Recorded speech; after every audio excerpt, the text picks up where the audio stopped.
Now, it seems like there's some people who are pulling on the cables for the sound system. When you do this, it sometimes makes it hard for the sound system. It breaks the connections and creates a lot of noise. So it's important that please keep this in mind.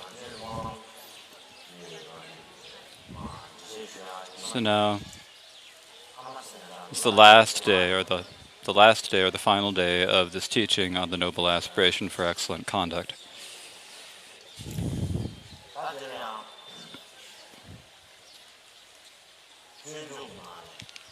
In the way of the Bodhisattva,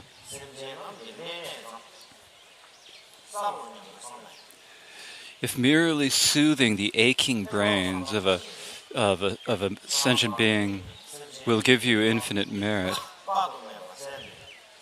if you have the wish to dispel the suffering of all beings for all eons, what is necessary to talk about this?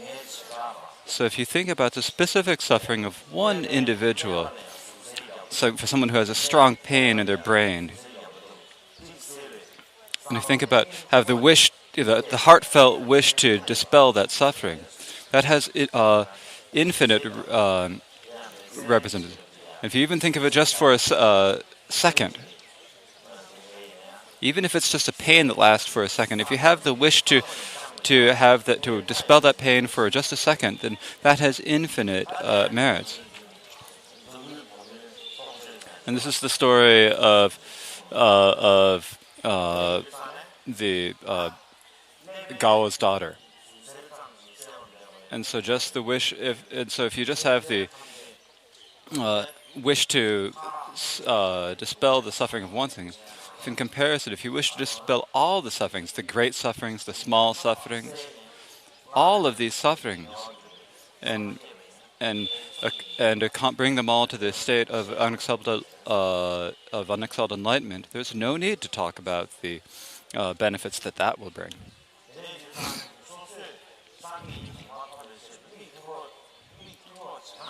And so, in this way, if we turn our gaze in our direction in the way of attaining Buddhahood, then anything that we turn our attention to then becomes a help towards attaining this. Now, some people think about that if we dedicate things for the next life or for liberation and omniscience, then maybe we'll also get better things in this life. And so people have this sort of hopes or fears, but it's not necessary to have such hopes or fears.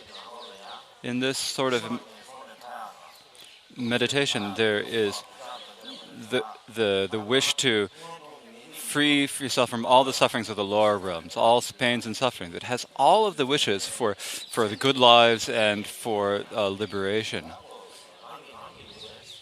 And so, if you make this sort of aspiration of bodhicitta, then naturally we'll have the happiness in this life, and naturally you'll gain happiness in future lives as well. Especially until the time that we attain the essence of enlightenment, all of our roots of virtue will increase exponentially without running out, and they will never be wasted. And so thinking about it in this way, if we have a good motivation, if we give a single drop of water or a single grain of rice, then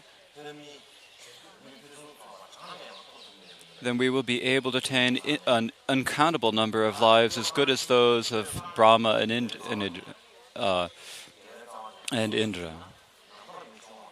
And so if you were to if that virtue had a form, then it would not be able to be counted. Now, of course, if we don't understand if we don't have that motivation, even if we give vast material offerings without a pure affirmation, then we do not have the merit of it. But if we know how to make an offering, if we know how to gather merit, then even if we make a small offering, then it has merit that is equal to space. So So basically, it's saying that our merit is not bent upon material things; it depends upon our intentions, as the Kadampa masters of the past have said.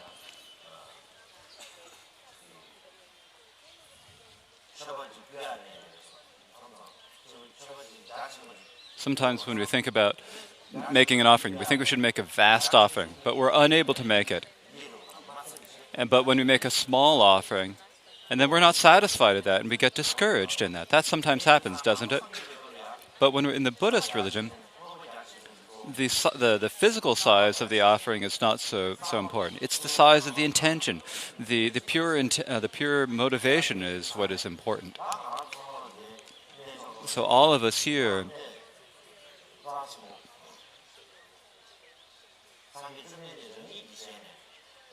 have come to this site of Bodh Gaya, the sacred site, the place where it has said that all of the Buddhas of the future will also come to this place. And he said that, but if there are people who are unable to see the Buddhas or see me, if they come to the place where I woke to enlightenment, or come to the place where I taught the Dharma, or passed into nirvana and so forth, and make offerings, prostrations, and so forth. And then the Buddha said, actually, that this has as much merit as making offerings to him personally.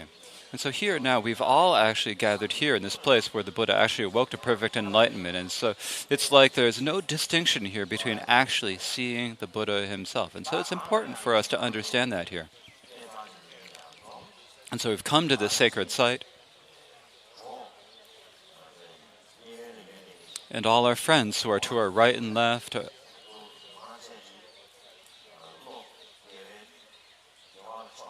have directed their minds to the virtue and all gathered here together. Further, if you think about it, we've got to the right, we've got people who are prostrating, making offerings. To the left, we've got people who are giving tormas and reciting prayers and so forth. And basically, it's only people who've come here to do whatever they can to gather merit.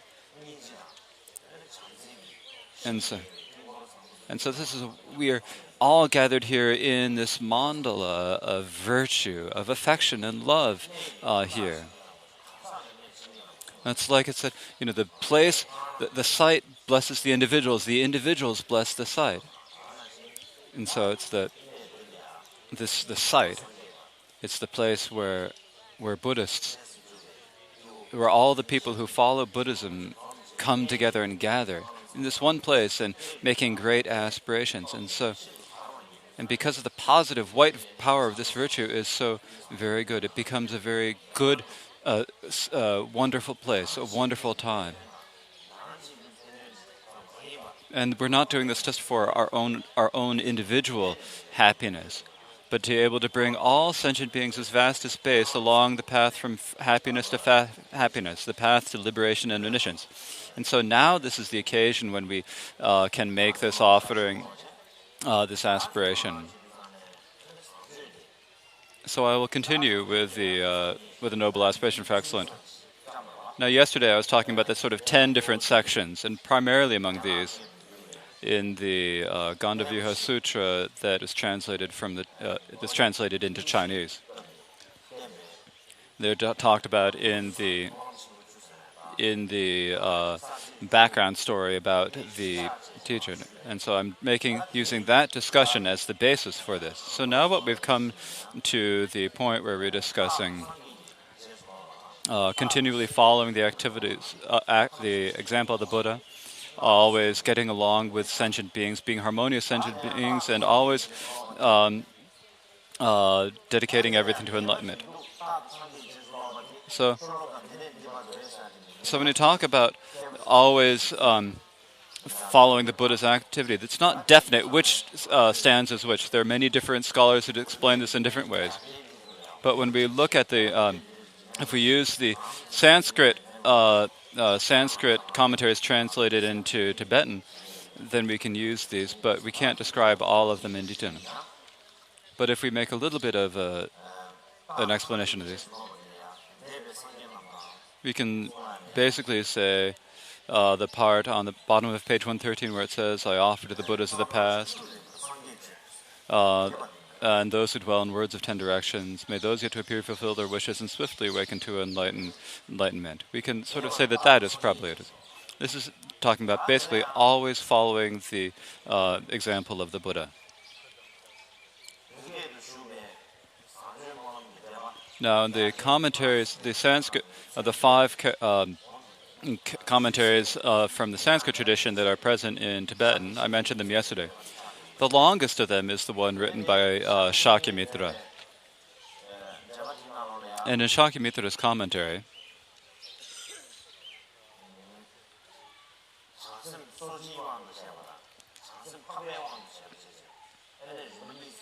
it talks about this in two different levels. It talks about those.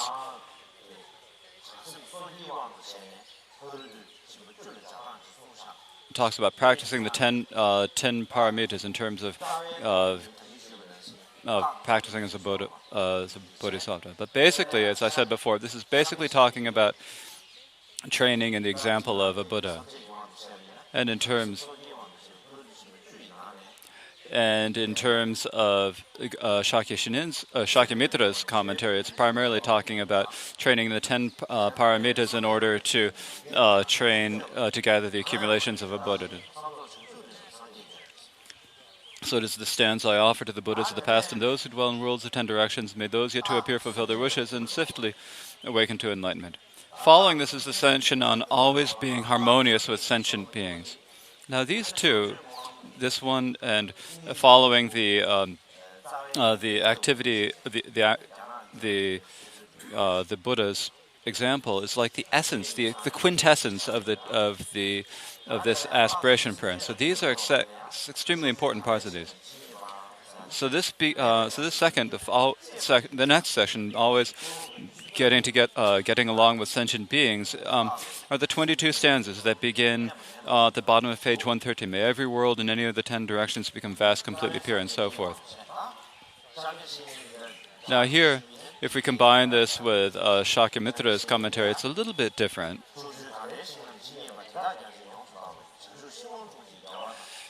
Shakyamitra says that it stands, may every world in any of the 10 directions become vast, completely pure, and filled with bodhisattvas and victors who've gone beneath the lordly Bodhi tree.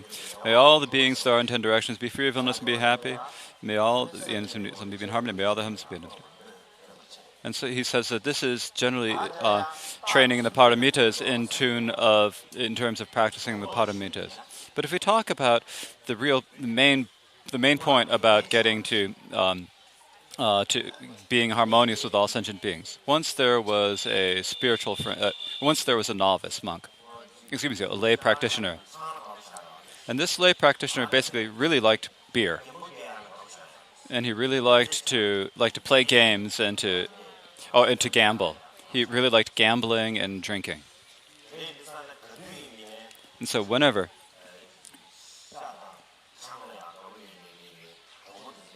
And so you always end up hanging out with people who like to eat meat and like to gamble and drink, and always went off to play games with them.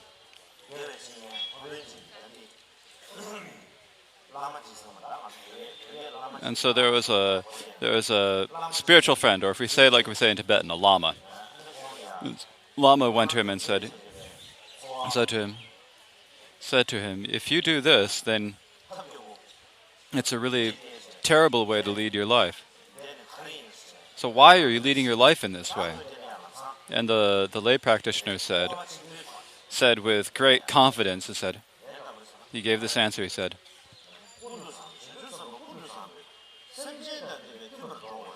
Samanthabhadra said you have to get along with sentient beings and be harmonious with them, and that's why I'm doing this. If I don't do this, then I can't be harmonious with them. I can't hang out with them. And then they won't get any opportunity at all to connect with the Dharma. And so that's why I drink, that's why I eat meat and gamble. That's in order to be able to train in this aspiration of being harmonious with sentient beings. Now, this is something we have to think about, isn't it? Is that actually being harmonious with sentient beings?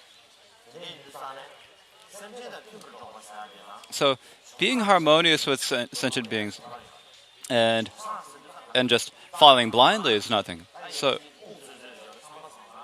it's so when you're just following after people, you might have uh, a good motivation, but you don't really have the intelligence that knows what to do and what not to do. You're just sort of following along and just doing whatever people do. And so that's what we call just, hanging out with people. But when you talk about being harmonious with people, but there's a difference between being harmonious and hanging out with people.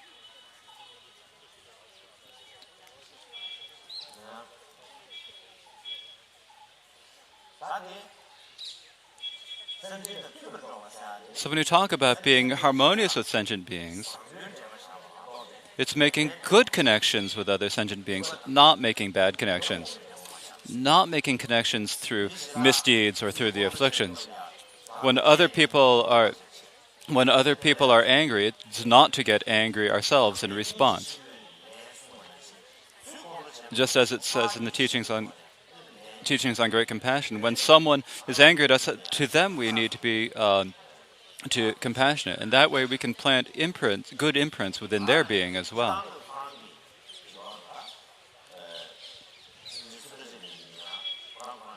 And generally, when we talk about any sentient being at all, their nature is completely pure in terms of their nature. We need to get along with them, but there are the aspects of the afflictions and problems and faults.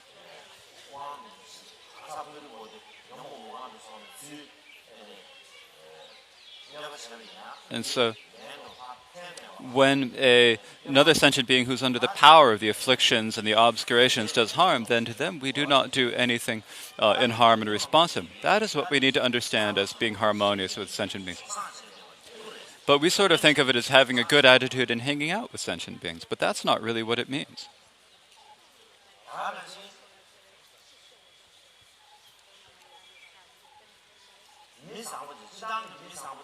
So basically, being a good person is when if it's difficult for us to actually be a good person if we are always trying to get along with people. So we need to be in harmony with the Buddha's teachings as well. And it's basically saying we need to regard all sentient beings and respect them as Buddhas and Bodhisattvas. And the reason for this is that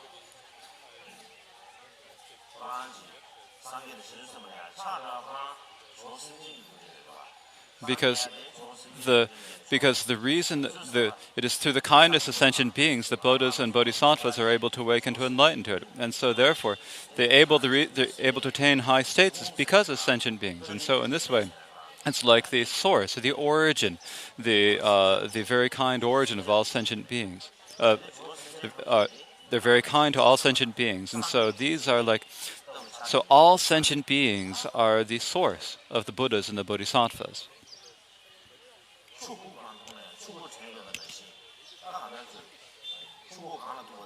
And so, in the same way, we need to always remember the origin of where things come from. And so, for that reason, we need to respect sentient beings.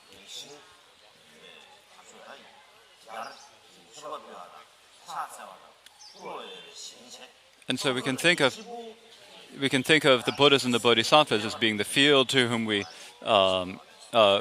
make offerings. Then we think of ourselves, our own selves, as being lower, as being in a humble position. And so in this way, we should be humble towards all sentient beings. And so when we think of all sentient beings as being Buddhas and Bodhisattvas, then we can use different methods and different ways to train in the Dharma through them.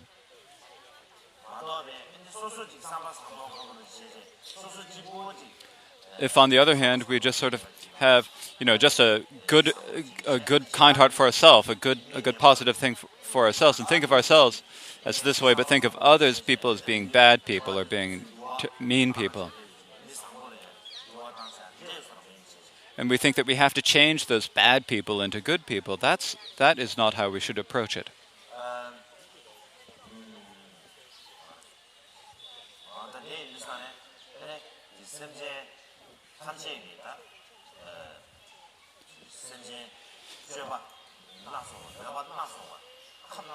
'And so different people have different types of conduct, different types of interests, different type of inclinations. And so in this way, we have to use different ways of teaching the Dharma. We have to have this sort of a conception. And then when we do this, then we can really come to the point of always being harmonious with sentient beings.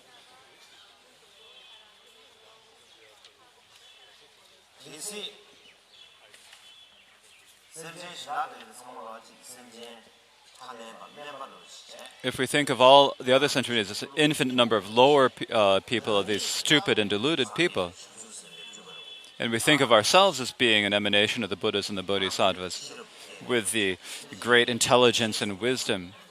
If we think of it in this way, then it's a problem of maybe getting too prideful about this. And so when you think about a bodhisattva, is someone who always needs to put the sentient beings first. For example, when we think about,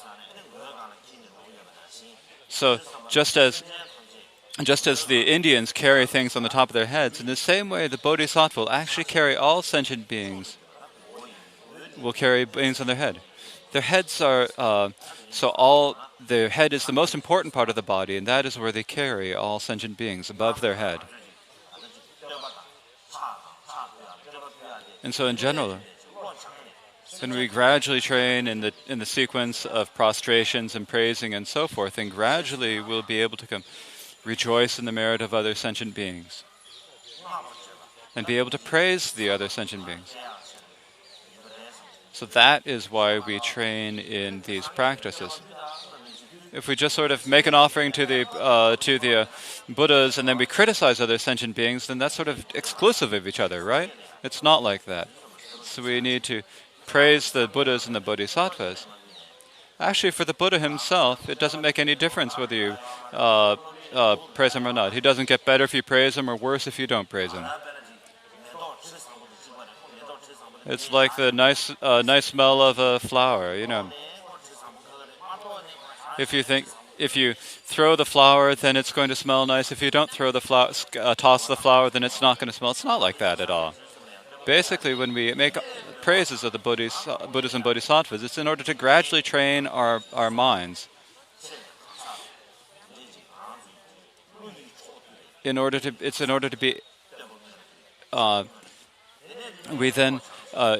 Because we make offerings to them first because they are great beings who are so attractive to sentient beings. They're so captivating. And then we continue from them. And then we see the sentient beings, look at sentient beings. They may only have one or two qualities.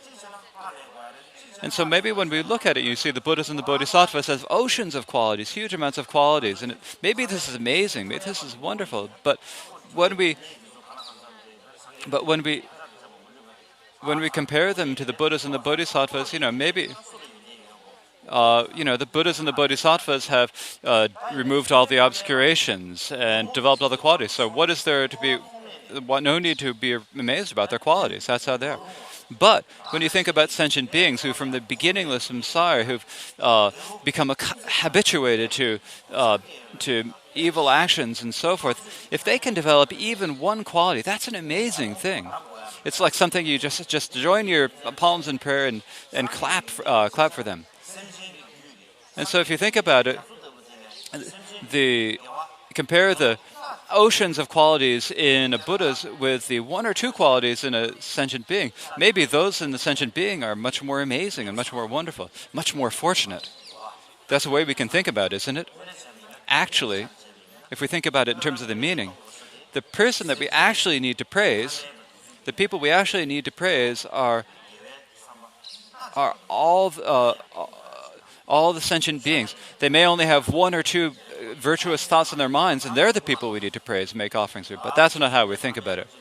But when we see a regular sentient being, an ordinary sentient being, think, oh, okay, praise them, make prostrations, make offerings to them, and think of it as a Buddha or a Bodhisattva or a Lama, then what are we going to say? It's difficult, but if we gradually train our minds in it, we have to gradually train in it. It doesn't immediately happen. And so, anyways, that's what it says. So if I can continue, otherwise I'm not going to finish. I'm not going to be able to fulfill my responsibility here. So, and then there is always remembering the practice of the Bodhisattva. That's in the practicing discipline through the way of performing the karmic awakening and in all realms in my past life and upon my death and rebirth and all this training, may go forth and be realized. So remembering the Bodhisattva conduct and always remembering this. And then following it says, following all the victories of my training and bring excellent conduct to may act with pure stainless discipline and that never lapses. Then may I teach Dharma in every single language, the language of the gods, the tongue of Nagas, the tongues of Yaks, the humans, all the languages that beatings. May I be gentle, striving, practice, and so when we talk about this stanza, may I teach the Dharma in every single. I didn't have much feeling for this at first, but later I actually did develop a feeling for it. Even if you can only say a single word of Dharma. Actually, talking about the language of the gods, the tongues of Nagas, and so forth, so we can't do this. We really can't do that. But so some lamas say that all these languages of gods and tongues of Nagas, Yangs, Yangsas, and Kumbadas, and all the languages are basically talking about, well, what about all the human languages? Well, we can forget about the languages of gods and Nagas, but if we think about all of the different languages that there are in this world, there aren't many people to speak the languages of the gods and the Nagas. But if we can only say, the intention of one verse, or one thing, it's something we can share with other sentient beings. We're saying these words of the Dharma in order to share them all sentient beings. And if we have this vast aspiration, this wide attitude, then if we're thinking that we're trying to share it with all the sentient beings who all speak all languages, and that's really wonderful, isn't it? Especially here, my particular feeling, my special feeling, maybe everyone has it. There are lots of people who've come far away from foreign countries, spent a lot of money, gone through a lot of hardships to come here. They come here. Many people have come here. Some people don't speak English. Some people don't speak Tibetan. They don't speak any of the Indian languages and so forth.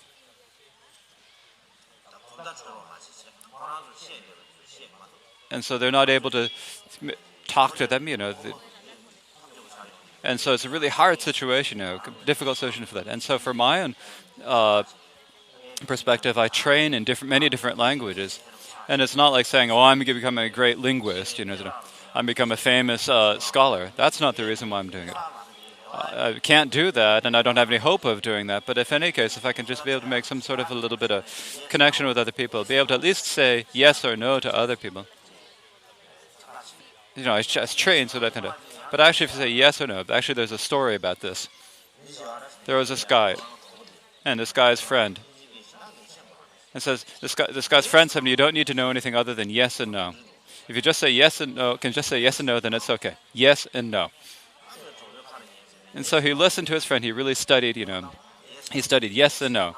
Yes, no. He studied everything. Yes, no, yes, no, yes, no. He's practicing over and over again. Then one day he got the opportunity to go abroad. And so he went to the market. There was this big guard there, this big strong guy there. And this person said, "Are you going to fight with me? Are you going to fight with me?" And he didn't know what he was saying. He didn't understand what he was saying. He only know yes and no. And so he had to say one of these two yes and no's. So he said yes. And so this boxer, started beat him to a pulp.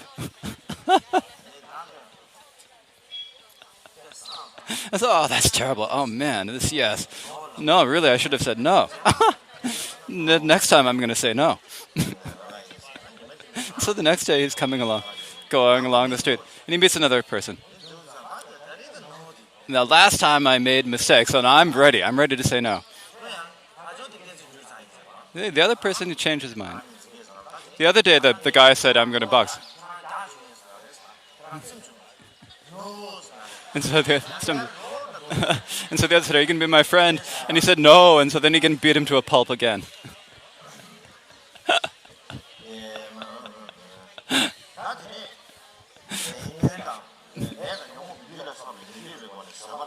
And so the next is the aspiration to be able to withstand karma and the affliction and so forth. Not being so it's free from affliction, karma, and the works of Mars may act in every realm like a lotus to which water does not cling unhindered in the sun and the moon. So it's like just like with the lotus when it's in water, it's not stained by the water or the mud. And just as the sun and the moon, they move in the space, they are unhindered. They're not stopped by it. And in the same way, we have the afflictions, the karma, and the works of Mars. It's like we are pulled by the karma and afflictions, and the deeds of Mars. And so, if we are able not to be able to be afraid of this, if we can put on the armor, the strong armor, not to be afraid of that, that is how we need to approach with this energy. Next is the aspiration to be able to help sentient beings through distribution. I'll act to benefit all beings throughout the reaches of the realms and directions. I'll work in harmony with beings' conduct and bring enlightened conduct to perfection.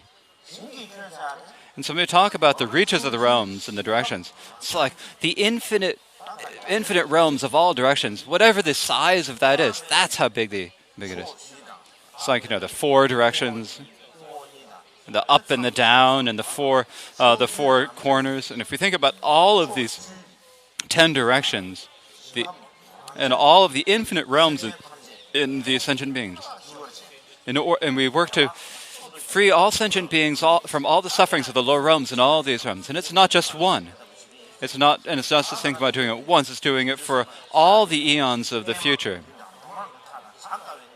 And so it's not being able to fear those that are difficult to go to or difficult to bear. It's be able to think not just that may I stay in the lower realms even for the benefit of single sentient being. So to be able sentient being, if you're able to ignore the hardships and bear that, then you'll do that. That's the idea. Now there are infinite numbers of sentient beings, and actually with all these infinite sentient beings, if we talk about it straightly, bringing all sentient beings to Buddhahood actually is, it's possible that a few here and there will be, but this is talking about bringing all sentient Buddhist beings to Buddha. So it's like this isn't like a work, something that we can't do. It's that we can't accomplish. But the Bodhisattvas have this really huge confidence, this great strong, and they practice with this great, and so they have this huge, great courage in order to do this, and to be able to go to the difficult places, to be able to give their own limbs and flesh. And so among all the different types of virtue, this is like the roots of virtue. These roots of virtues are not for oneself, but really for the benefit of all sentient beings. We dedicate them for all sentient beings. And they also benefit for all sentient beings. And then for the result of this, we dedicate that to all sentient beings as well. And so that's all this infinite number of sentient beings. We then share it. We dedicate it with all the infinite numbers of sentient beings. And then following this is the section on being able to, in order to bring benefit to other sentient beings, we have to have clairvoyance, and so forth. And so it says, always may associate with those who act in harmony with my own conduct in body, speech, and mind, and behave as one, and aspiration. So this is being able to, So this is the aspiration to be able to act in harmony with bodhisattvas, and so always may associate with those who act in harmony with my own conduct, and so forth.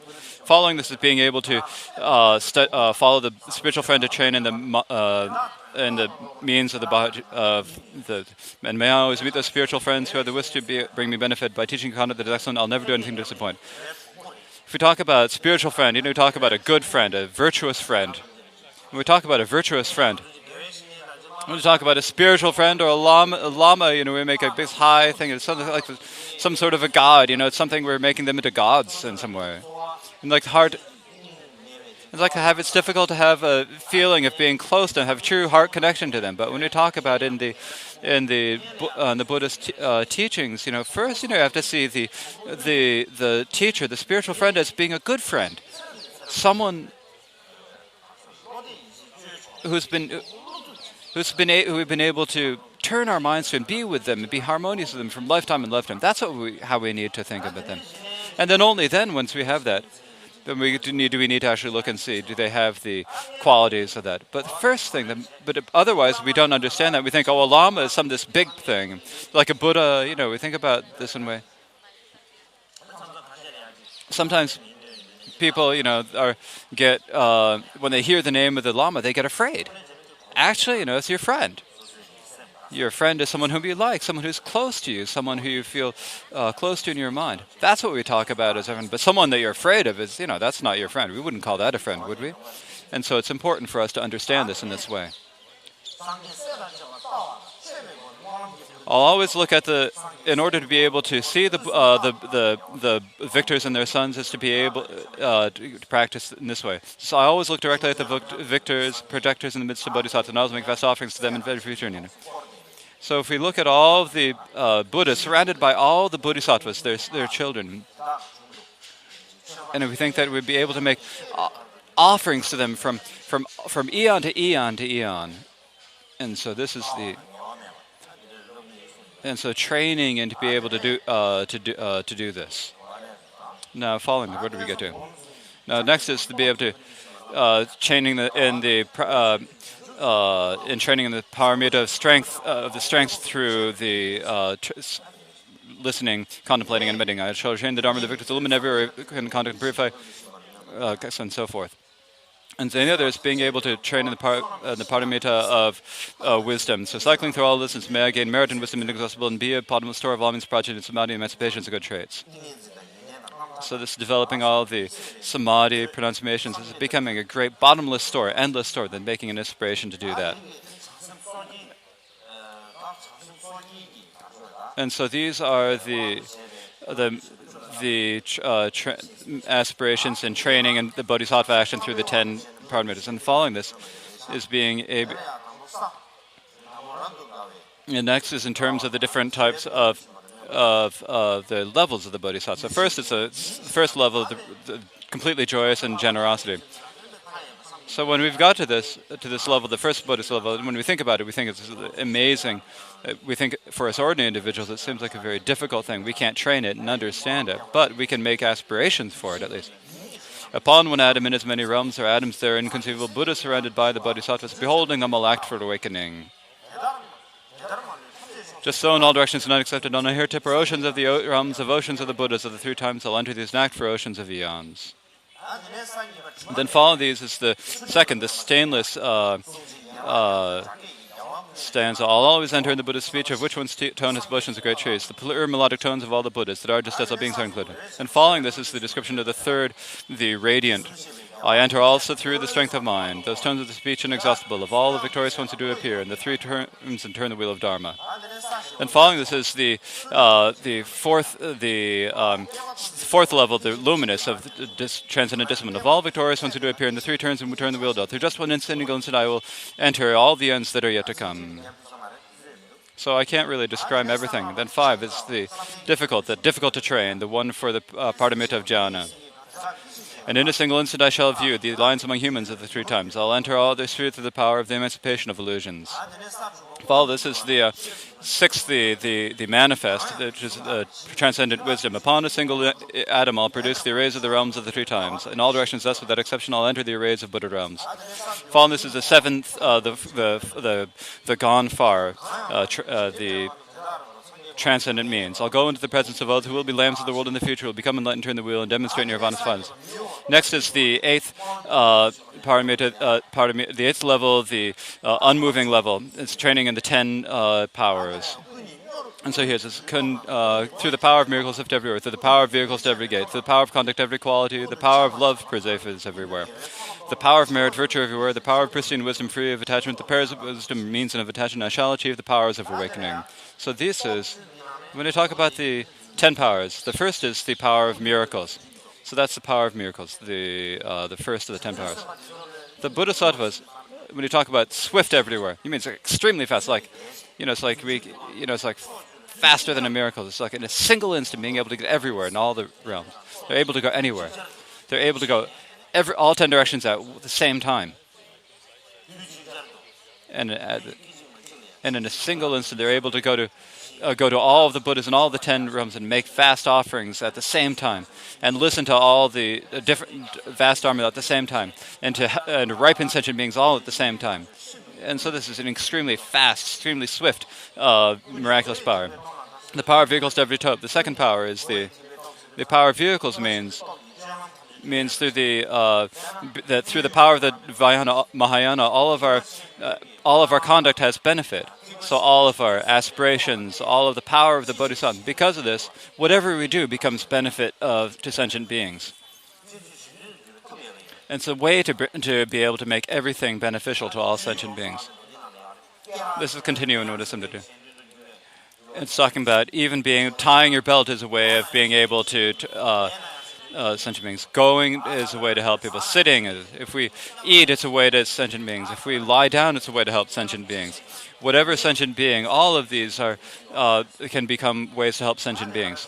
And the reason for this is because sentient beings, the bodhisattvas, have the means and the aspirations and the resolve, the bodhicitta resolve. And so the understanding that is important, particularly here, when many people gather and you're relaxed and you're sitting around together. You're sitting there in this place and you're sitting in the vajra. There aren't many people doing that. But now everyone's really busy. They're doing things. They go to forests, they go to factories, to offices. And that's how they spend their lives doing it. And so at this time, to actually be really directly able to help them, it's really, if we can really do something that actually, at that time, if we have to work at the computer, if we do it, think that this is for the benefit of all sentient beings, make it for the benefit of all sentient beings. When we talk about it for the sentient beings, make it into the help of sentient beings. Drinking coffee is a way of helping sentient beings. Drinking tea is a way to help sentient beings. In brief, anything we do is there's a way to transform anything we do into the benefit of all sentient beings. And if we do that, then it's not like benefiting sentient beings is something on the side that we make a special time to do. Oh, I'm going to do sentient being at this time. From this time to that time, I'm going to do it. I'm going to practice dharma. There's no need to make a special time to do it. If it's something we can do, then there's no. If you know how to do it, there's no problem of not having time to help sentient beings. If you say there's no time, saying I have no time is just an excuse. It's just something you say with your mouth. It's just sort of not, really not understanding what you can do. Maybe if I'm being too proud about it. The next is the power of conduct. The power of conduct of equality. It's being able to do everything in the virtuous power in the beginning, middle, and end. Particularly here in the talk about it in the 7 points of mind training, the Mahayana. We have the two activities at the beginning and the end. When we begin do something, then the beginning begins upon our motivation, and whether that virtuous action then depends on the end upon whether the dedication makes it into something that brings it to the cause of liberation and institution. So at the beginning we have to have the pure resolve that focuses on all sentient beings, and at the end of any activity we have to dedicate it so that all beings may attain sentient beings. And this way, at the beginning and at the end, it is good, it is virtuous.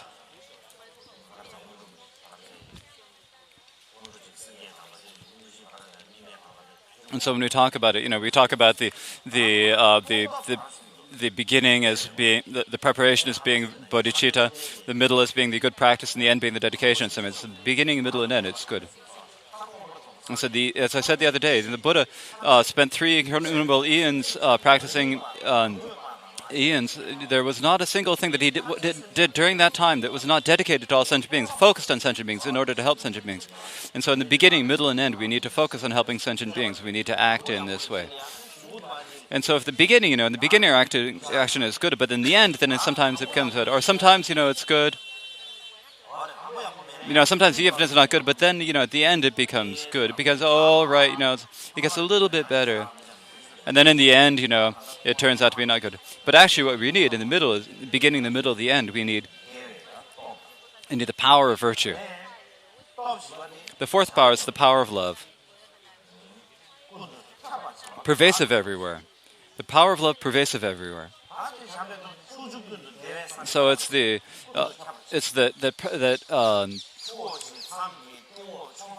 it pervades all 10 times of directions, the 4 directions, the up and the above and below, and everything everywhere. So that everywhere that it's not filled, we fill with this power of this love. When we think about this little place, we've got this little mat that we're sitting. We're thinking about this place, this mat that we're sitting on, that we're filling it, this little square that we're sitting on. But that's not how it is. We think it has to be as vaster than the sky, vaster than space. it has to be like the earth that fills everything. It's important that that the extent of our love be like that. As I said the other day, right? Usually we think about this as love.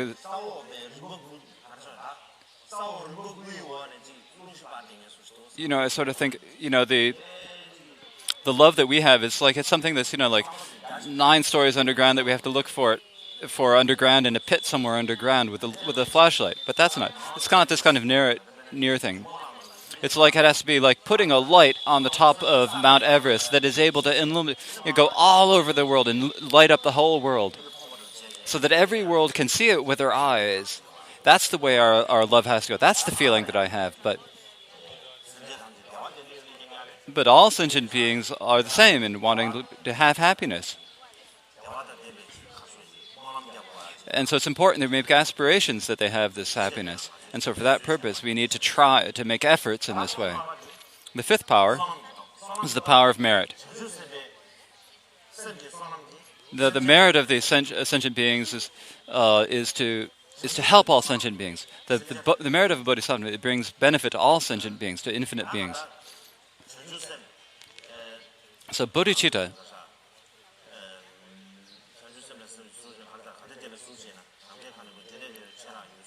it's just like as we said, the moment we develop bodhicitta has an infinite number of merit. But when we talk about merit, basically when we talk about developing the resolve of bodhicitta, and I think that even if whatever happens, whatever I do, whether it's happy or sad or whatever, everything I do, I'm going to bring benefit to other sentient beings. And if you have that attitude, then you're going to be able to help other sentient beings. And if you change yourself, if there's one bad person in the world who then, then if we can change, then there's at least one fewer bad person in the world. And so that's something we at least have to do. Next is the power of wisdom. This is knowing, understanding all phenomena at the same time, without any hindrance or any clinging to them at all. So this is sort of like talking about the too high. The next is seventh is the power of wisdom. To understand the nature of all things. And the eighth wisdom power is the power of means. So whatever the power of means the power of whatever mean is going to help sentient beings. So using various different methods to help sentient beings. And so these are the means. So using various means to help sentient beings. The ninth is the power of samadhi. So to be able to develop the actual meditation, to be able to bring benefit to infinite numbers of sentient beings. That's the power. The 10th is the power of awakening.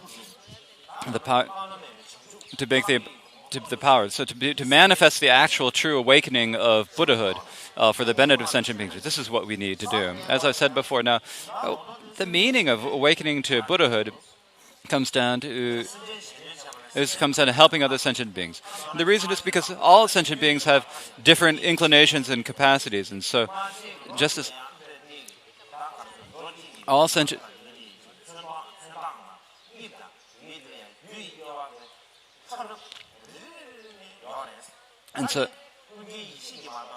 And so like if we talk about the tail of a peacock, there are all these different shapes and colors and everything. And it's only the wisdom of a Buddha that is able to see actually how them. There's no one else other than the omniscient Buddha who is able to understand the causes that bring to that.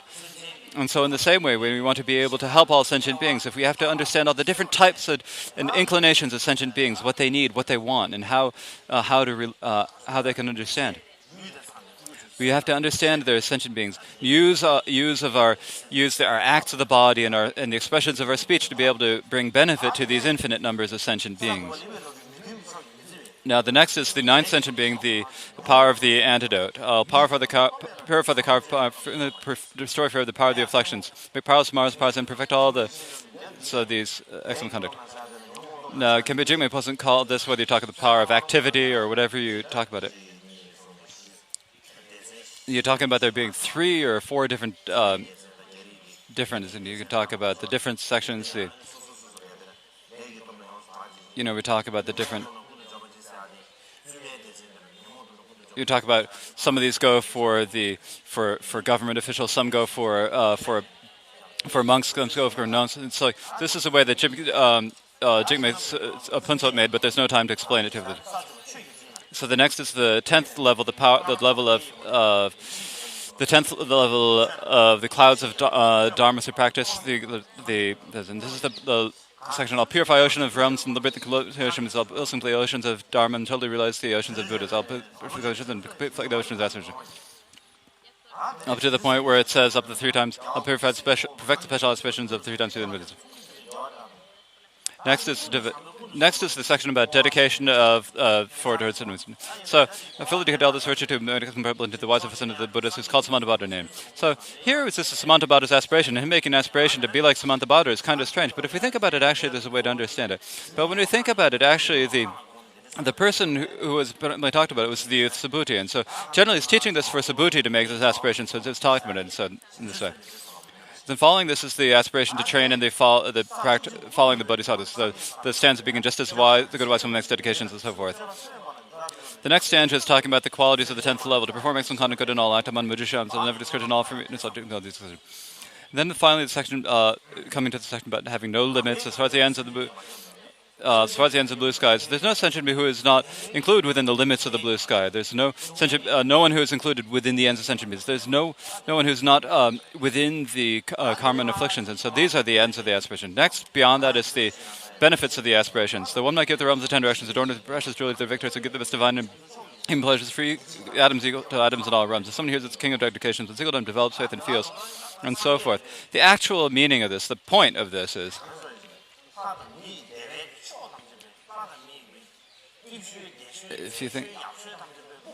if you gathered all the most beautiful, wonderful, great things of gods and humans and offered to them all the Buddhas, but actually, if we just hear this aspiration for noble prayer once and practice it, then that is actually hearing it once is just a greater virtue.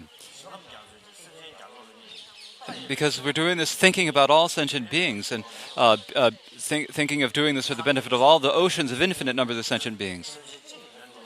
As it says, when you think about it, it's actually, sometimes if you think about it, it's maybe even more beneficial to help a single being than to help sentient beings. But actually, when we make an aspiration, an offering to the Buddhas, and it's for the benefit of sentient beings, isn't it? Because actually, it doesn't benefit the Buddha, does it? It's for the benefit of sentient beings that we make offerings to the Buddhas, not for ourselves. Following that come our dedications. So the final of this is of the 10 great aspirations is the dedication. And this dedication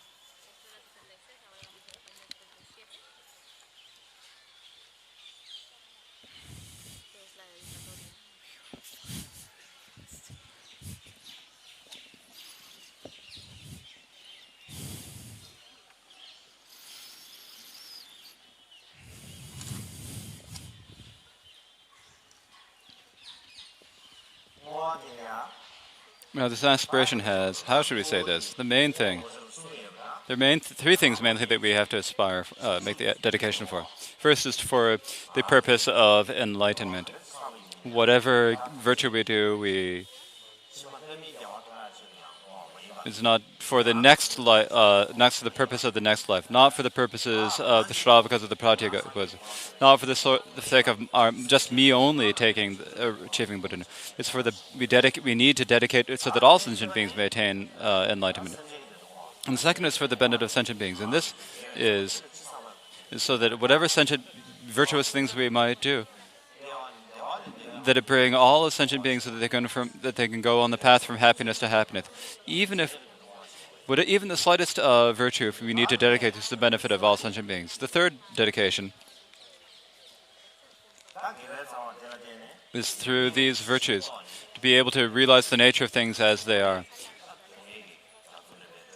and liberate and become liberated from the oceans of sufferings of samsara. And in any case, the main point of this is, as I've said before,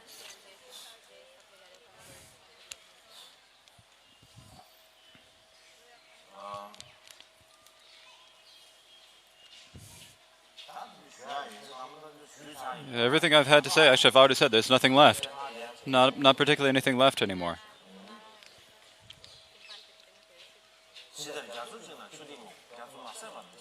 So just as it says, just as if you put a drop of water in the ocean, drop of water on the ocean, it is not used up until the ocean is dried up. In the same way, if you dedicate virtue and enlightenment, it's not used up until the time enlightenment. So this is from the Matisagara the Sutra, and says, and so. So just as until the ocean is left up, if you put a drop of water in it, that drop of water will be there. There'll at least be a drop of water be left in it. And if we dedicate all of our virtue until we attain the enlightenment, that virtue will not be wasted, will not be, and will increase and become more and more virtuous over the time. Otherwise, if we do something virtuous and then regret it, or if we say to something, oh, I did something really great, really virtuous, and sort of boast about it, then there's the danger that we will destroy the roots of those virtues. At any rate, here in this I've been able to give a short explanation of the noble aspiration of excellent conduct, and here in the Kaji Manlam,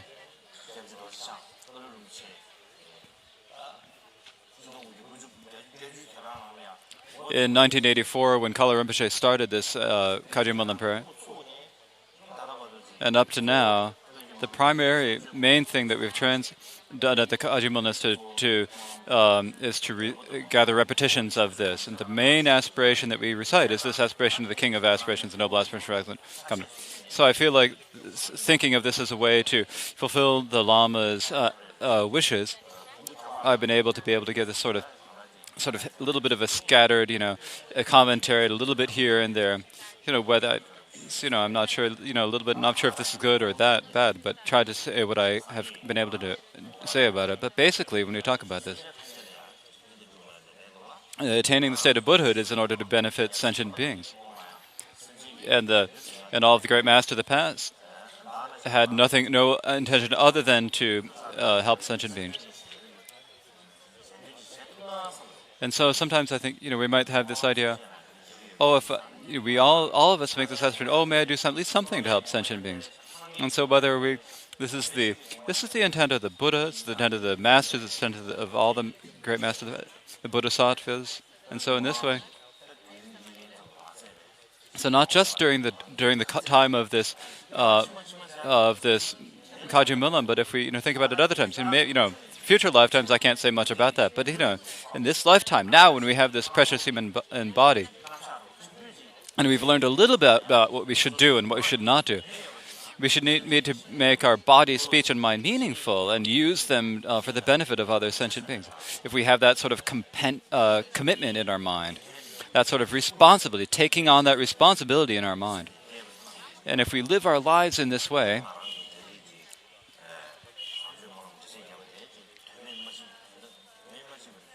then I feel like this explanation of the noble aspiration will not have been pointless.